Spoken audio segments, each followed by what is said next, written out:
years ago, literally 2 years ago, that Governor Inslee was right here during finals week of 2013, kicking off the Clean Energy Institute.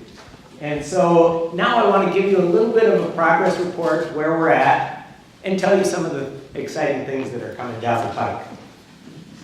So first off, it's not too hard to rip things out of the headlines these days. Literally this week, we heard from Bill Gates about climate change. We need to move faster than the energy sector ever has before. And 20 leaders from around the globe committed that the federal and state governments would double funding for clean energy in the next 5 years. And so together that represents huge acceleration of the kind of funding and activities that we're working on. It really is a global imperative. At the same time, I think whenever we see Governor Inslee speak, this was 2 weeks ago at the Apple Cup, we see his passion. It really is a state imperative that we take action and move in clean energy. Literally, speaking to our boards of regents and the president of both UW and Wazoo, Governor Inslee renewed sort of his commitment, and my colleague and I from Wazoo and UW similarly committed to pushing forward with clean energy. And 2 years ago, we also sort of unveiled our mission, which is our imperative. And that is that CEI is going to accelerate the adoption of a scalable clean energy future by advancing the next generation of solar energy and electrical energy storage materials, devices, and integrated systems. And we focus on these particular technologies for a couple of good reasons. Solar energy is the most abundant natural resource out there to be harvested. It's ubiquitous. It's across the globe. It is the energy that will bring electricity to 1.2 billion people who do not have any access to it today. It's also the most scalable, from a watch that's powered by solar up to hundreds of megawatts of utility scale solar. It's the most scalable, most abundant, and available natural resource.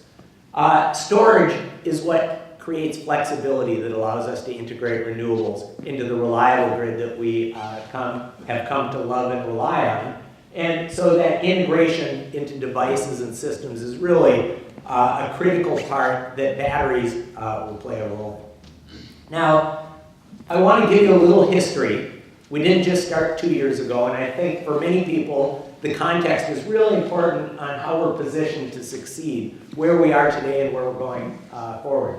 So I'm going to start the recent history sort of back around the end of the 2000s, when there was an organization called the Clean Energy Leadership Council, a business group that started pulling together sort of a business strategy for the state. Then Governor Gregoire stepped in and commissioned sort of the energy strategy group. Maybe some of you were on either the technical advisory boards or on the business advisory groups that came up with our state energy strategy.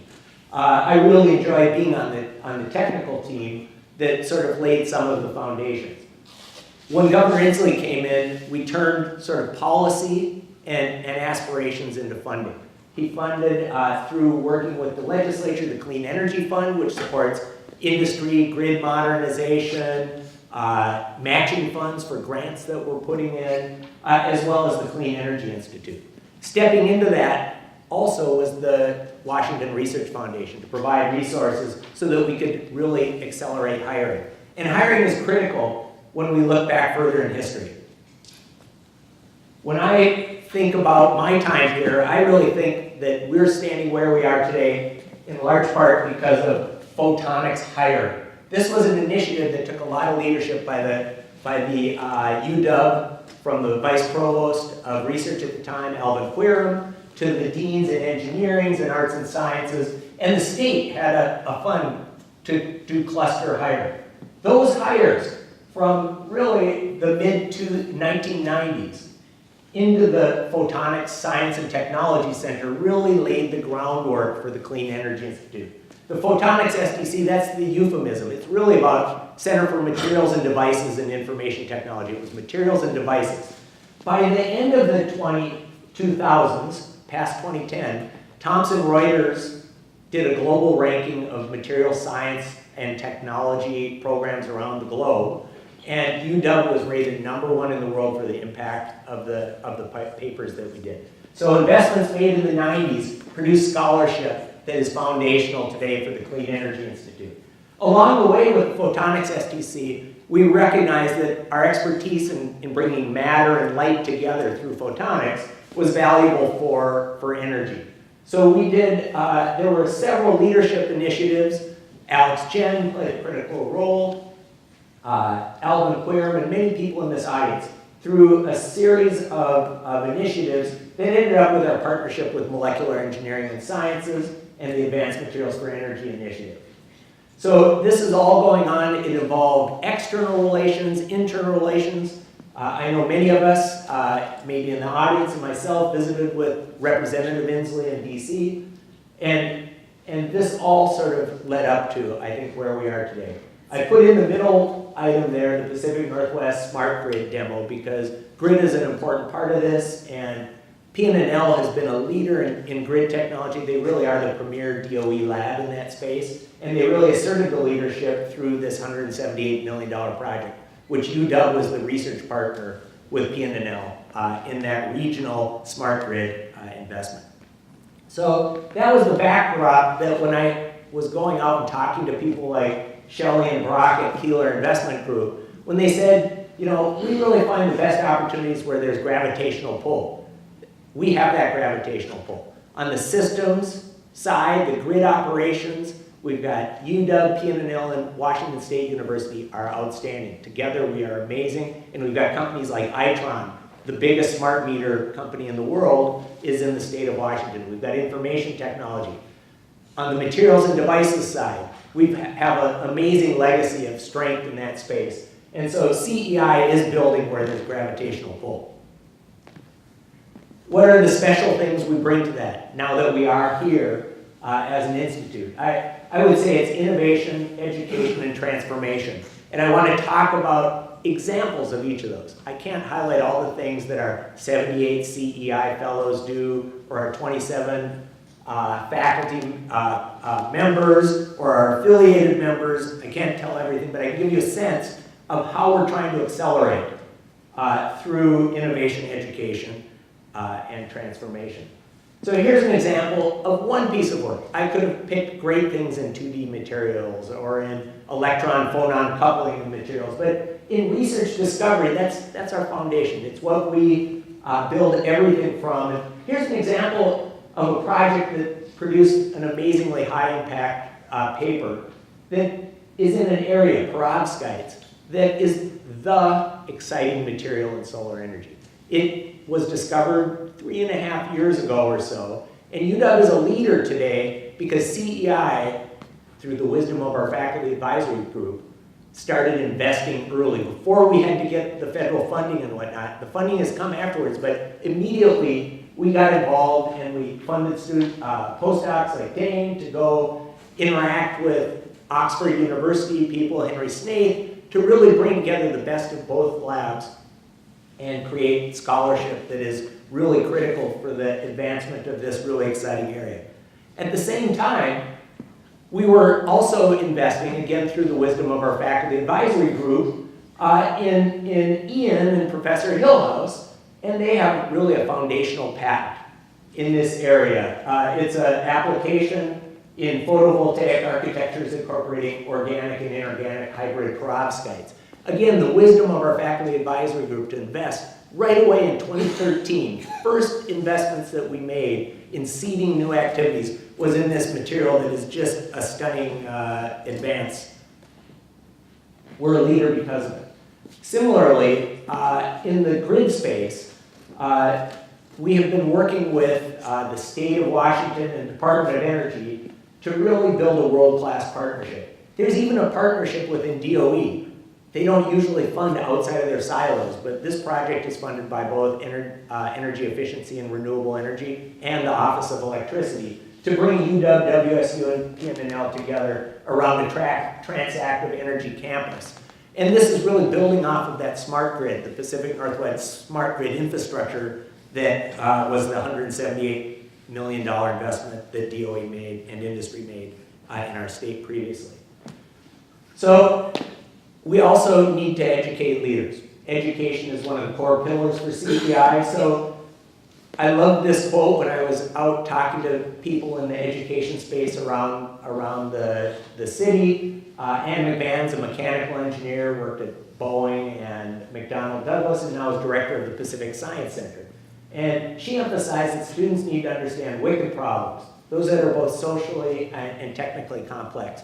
And she wasn't just talking about the kids that come to the Seattle Center. She was talking about her professional experience as well as her current position. And CEI is doing something in that space. Here we have a group of clean energy ambassadors. Jesus is working with a student. We have had thousands of students interacting with our CEI fellows or our ambassadors, and we have created material in the Sundog bag that teachers can use. It's got lesson plans appropriate for 4th to 8th graders, and we bring people out that can support and help building the pipeline of STEM scholars. Now I would note that next generation science standards have engineering in them, and bringing these kinds of wicked problems to teachers who haven't ever done engineering is one of the values we add to our state, our region, and it helps accelerate the talent pool. We're also drawing from the best that America has to offer, and that is the diversity of our people. And David was featured in UW. He's an undergrad researcher in Christine Luscombe's lab.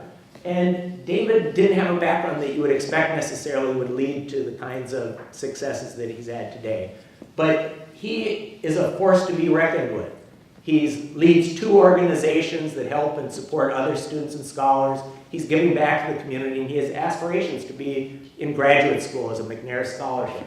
One thing we know from scholarly literature is that participation in undergraduate research is one of the greatest predictors for desire to go to graduate school and achieve the highest level. We are supporting Christine and others in CEI to make sure that we are supplying the diverse talents that we need to really drive our field forward.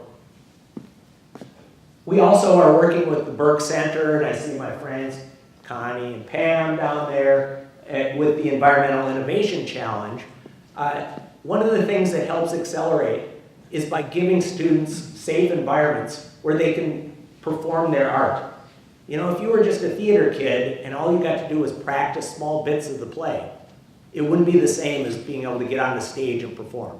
And the Burke Center provides an opportunity for the theater kids and all of us to get up and perform. And we sponsor the Clean Energy Prize. The first winners were from Western Washington University using a technology out of Daniel Gamlin's lab. And Christian, the student on the right, is now a PhD student in Daniel's lab. And so there's a virtuous circle. He's a CEI fellow as well. And this is an opportunity to test out ideas, get feedback from hundreds of professionals, and learn how to both communicate and test whether or not your idea has legs. Now, we really believe that tomorrow's leaders, like the people you see on the left, are going to come from the students that we have today. They're going to be business leaders, thought leaders, and we're trying to provide them with the competencies that will get them shot out of a cannon from the University of Washington to succeed.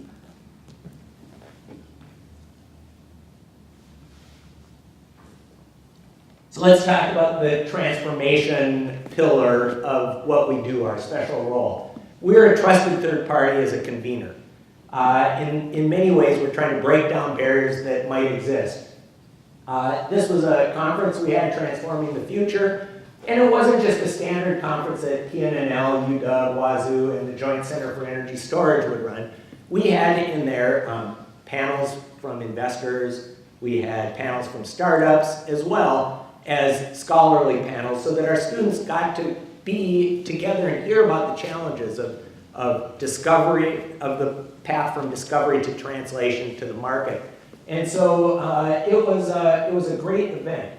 We're also committed to partnering on the outside with organizations like the Clean Tech Alliance. Renee, who's somewhere around here, is always involved. Pam and others are always involved, helping bring CEI's knowledge and expertise out to the business community. Similarly, I participate on their board and as well as a member in Element 8, which I saw some of our Element 8 friends there, which are the angel investors in our community in that space. Finally, we spend a lot of energy making sure that we're aligning state policy, state efforts, and the efforts of the university and our business community. And it's a special thing that I think we can do to really break down institutional silos. Another way we break down silos and bring people together is through shared facilities. This is an example of an instrument CEI seeded, again, very, very early on because of the wisdom of our faculty advisory board.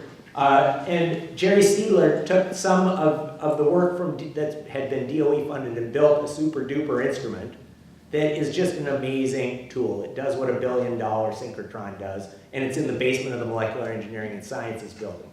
That tool is now a startup company because others are wanting it, and I hear there are product sales, but I can't say any more about it.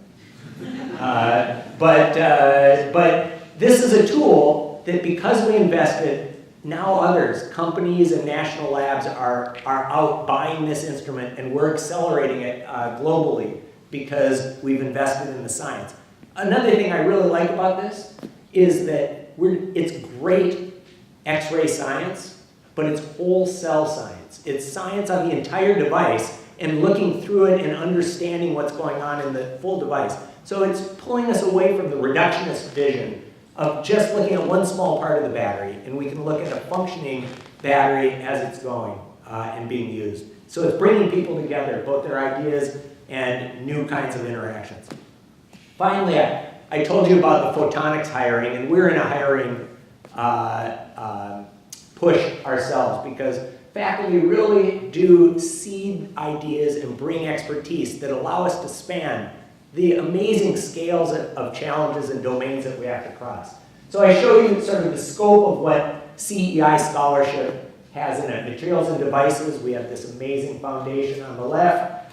Systems and operations, we and our partners are amazing on the right.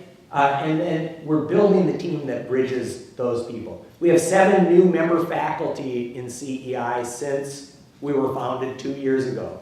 And they really do span, I've tried to kind of position them in a spot that shows how they help bridge expertise that existed on both ends of that scope and molecules to miles and markets. One thing to especially note is that almost all of them are partnerships in some way. Professor Subramanian is a joint appointee with PNNL, a chief scientist there and here. We've got many jointly appointed faculty and departments. But if we had only relied on the normal processes, if we hadn't had a partner like the Washington Research Foundation, we would have 2 of those faculty, not the 5 more. And so WRF has really accelerated our ability to build a team, to put us out front to deliver on that mission promise that we've made. So my faculty advisory board had asked me to give you some numbers. And so I'm going to give you 2 slides of numbers about where we came from, what we're doing, and this will be the where we're going. We'll follow this. So CEI has generated revenues of about $25 million so far to date in the 2+ years up to 11/30 since we were founded, and we've spent about $12 million of that. So the big expenditures not made are really in this capital funds category, and we're going to be talking a lot about that later. How do we spend that money? Really, we do it with your advice, with the leadership team mostly making the shape of the pie, and the faculty advisory board helping us figure out what instruments and facilities to invest in, with the kinds of student and faculty programs that we do. And then, of course, departments and colleges decide on hiring committees, and then we work with them to find people that fit within the scope of our mission. So it's been an amazing team effort to figure out how to accelerate. Let's move on to the future. This is a quote that it's kind of a paraphrase, I think, of a lot of the entrepreneurial investors that I've talked with over the last couple of years, which is that people that are looking to help us translate technologies from the university out into the real world would like more nurturing at the university to reduce some of the risk further while they're in close to the labs that are expert at the field, closer to the people, the resources, and the capital investment, the equipment that's at the university, so that the outside world can jump in right when it's ready to be scaled. And so this sentiment is something that we've taken to heart.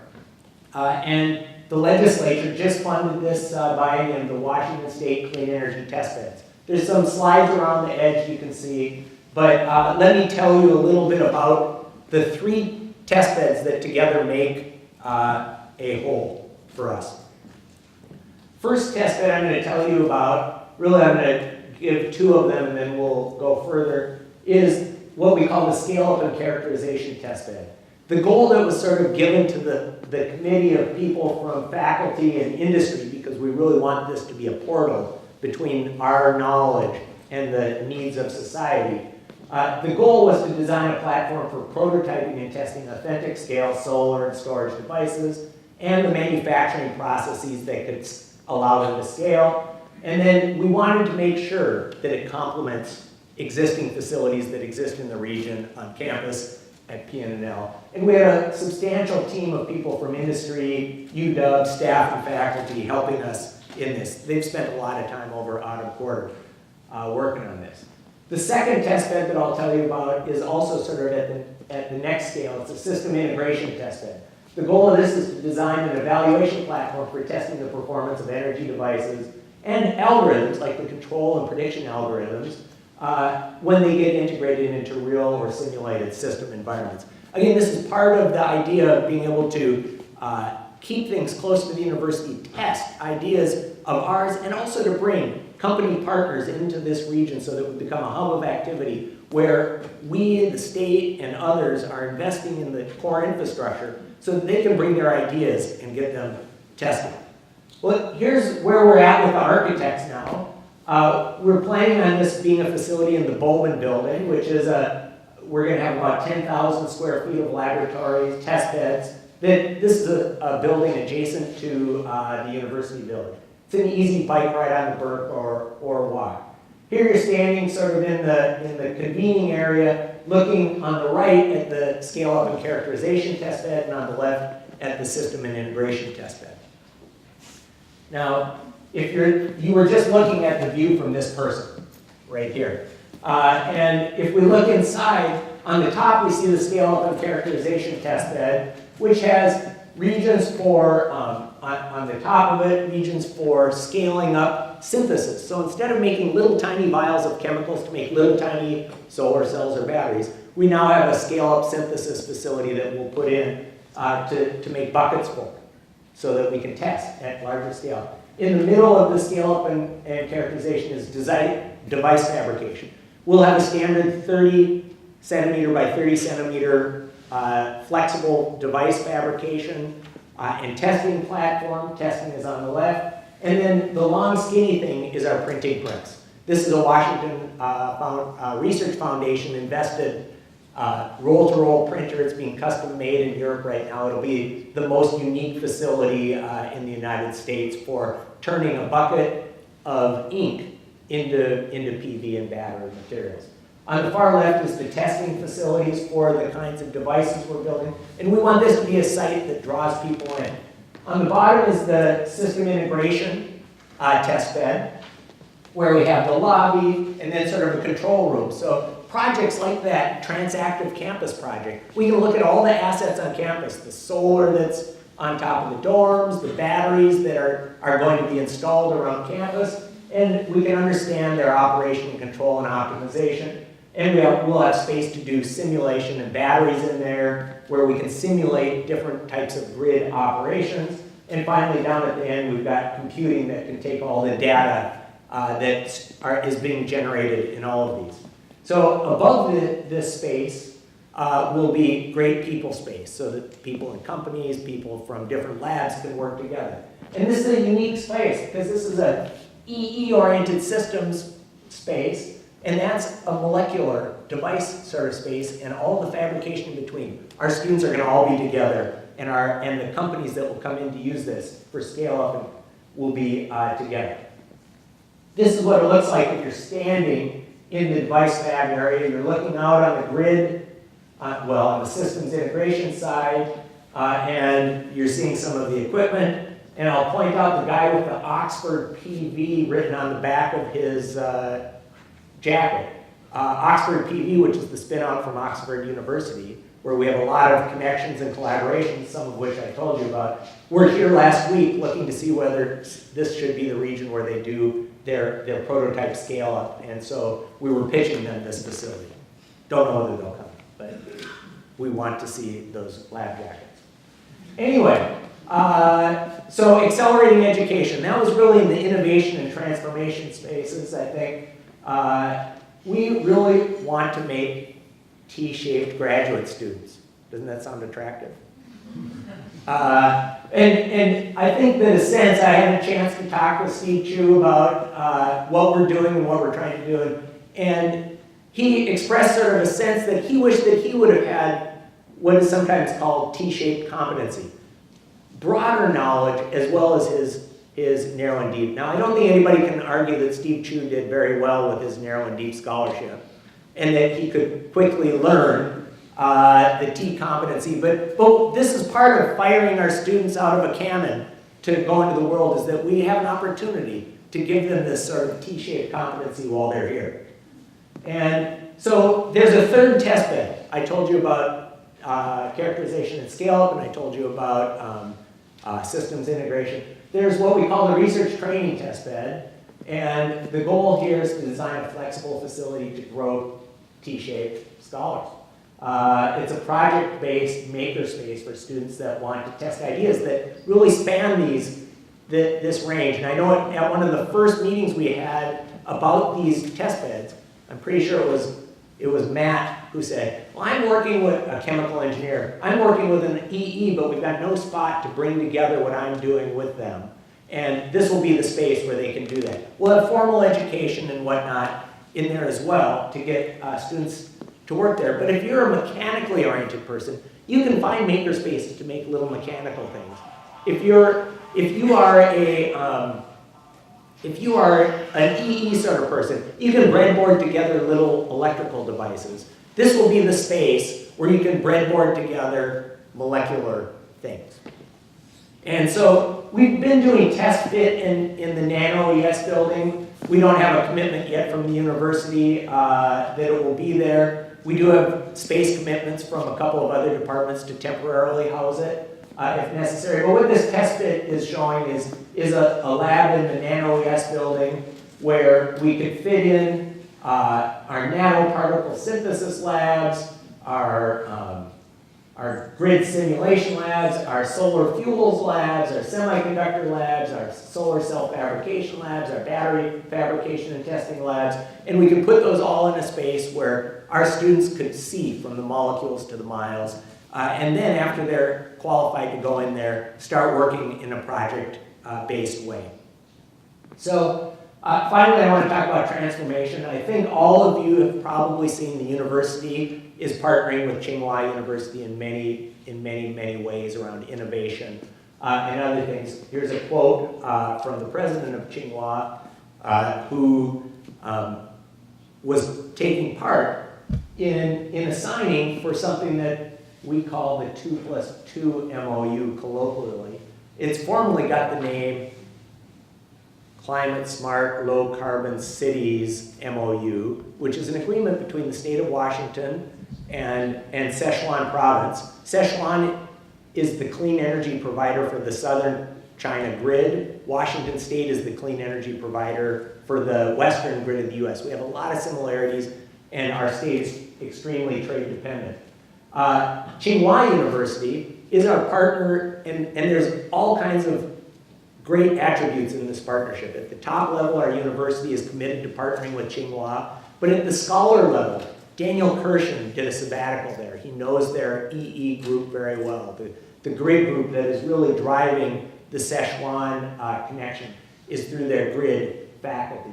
So there's faculty to faculty connections. There are companies that are coming in. Before this was signed, we had a group of Sichuan businesses including State Grid Out, which is one of the world's biggest companies. And so this is really an opportunity, we think, to break down silos again and build something that is great scholarship. EE at Tsinghua it's a large department, 100+ faculty members with strengths that complement ours in terms of power electronics and whatnot. So it's a great partnership that's got all those attributes to push forward innovation, education, and transformation. It's a big world out there, though, and there are too many opportunities. So we're going to always be looking for those places where we can find and build on faculty relationships and build in sort of systematic programs that can have the potential to fund students, get global experiences to create the global scholars that are going to be the change agents. But it's a big world. I can tell you that we're extremely open to lab ideas and partnerships, but we're also starting to build up the pipeline where we think we see some of these connections. Just like with Tsinghua, UW already has sort of a high-level partnership with Waseda University around their $40 million top global university program. And so we're just exploring now what's going on with Waseda. We're going to have the director of their nano energy group coming here January 28th. All of us should be signing up and hearing what Waseda is doing and finding opportunities. But there are, based on my knowledge of the university, we have great opportunities for connecting in advanced materials. All of our polymer chemists and material scientists know Waseda well because of polymers. I know them well because of electrochemistry. There's a lot of good scholarly connections, and I think through a partnership, we can build that. Now, I also have some of the companies that typically, one of the hard things to do is to build a sustainable program. And companies do have the ability to fund across borders in a way that's oftentimes hard for universities that get federal and state dollars. And so we're really trying to build in this company partnership because we think it's great for students if they can get global corporate connections, as well as for the scholarship. They can fund the right teams to do the right things. So that's part of the strategy, but we really want to hear from you. We need your creativity, your ideas, your participation. On the things that were handed out, I think you'll see a list of ways that students, faculty, our external partners can partner with us today. But we need to hear from you, ways that we can push things forward. We know faculty launch ideas, get research funding, and I didn't mention it, but you know, CEI funding is the icing on the cake of the scholarship that you folks are doing and raising. You raise more money than I showed up in all those budgets, but we can do things that build and tie together the federal and other funding that you get. We're committed to working with you. I think if you're a faculty member or student, you will be hearing from the leadership about ways that the Faculty Advisory Board can work more effectively towards these pillars of innovation, education, and transformation. Students and postdocs. First off, wow, you guys are amazing. But how can we help you do more? What are the things that you're seeing out there? You should be expecting to hear from our Associate Director, David Ginger. David Ginger is our Associate Director for Education, and Sean Taylor, to figure out what is the right mesh for this moving forward for us to really continue the acceleration. And then partners on the outside. We're going to be working with our external advisory board to really optimize now that we are a permanent organization. I didn't mention this. We are now state funded as part of the university's permanent budget. So instead of going year to year, we will be part of the university's budget moving forward. So we can start planning for the long term rather than on the 2-year cycle. And so we'll be working with our external advisory board for ways that we can strengthen this portal between what we know here, which is amazing when you spend time immersed in it, and what society needs, which is amazing when you spend time immersed in it. We want to be the portal that connects those things. So with that, I'm going to close with one more Bill Gates quote. You can't expect it to be like a digital thing. He's saying that it's harder to make a world-changing energy technology than a 7-second video that loops. So you have to bring a more patient investor. Well, I will counter that and say that I'm glad that he's amassing $7 billion of patient investment. Our counterpart is that we have to be impatient scholars. We can't wait. We have got to be pushing discovery forward, translation forward, and we have to be getting our ideas on how we can move those ideas and the things that we're doing here into society-changing